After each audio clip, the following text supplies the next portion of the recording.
So there's that wonderful Isaiah Berlin essay, which I know you're both familiar with, the hedgehog and the fox, that the Right. fox knows many things and the hedgehog knows one big thing. For me, there was no more prototypical hedgehog in the geopolitical landscape than Ayatollah Khamenei. He basically has had one big idea over the last 4 decades, and that's been resistance against the United States, resistance against Israel.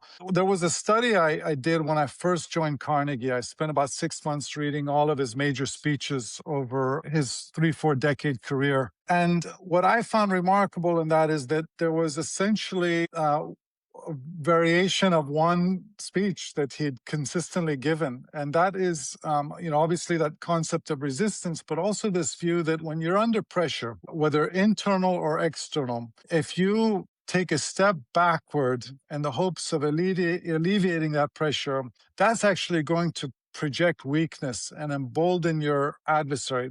So I think that, on one hand, John, this is someone who was arguably the longest serving dictator in the world. He served for 37 years, and you don't get that title if you're a reckless gambler.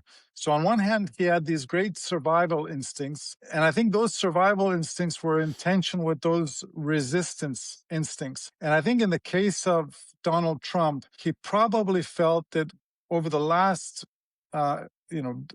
last decade that he's been dealing with Trump, but in particular after the aftermath of Trump pulling out of JCPOA, Trump killing Qasem Soleimani in 2020, and then last summer's Operation Midnight Hammer, he probably felt that he had not, and Iran had not really exacted sufficient cost to Trump for those actions. And Trump viewed Iran as a paper tiger. And for that reason, I think he was, more in resistance mode.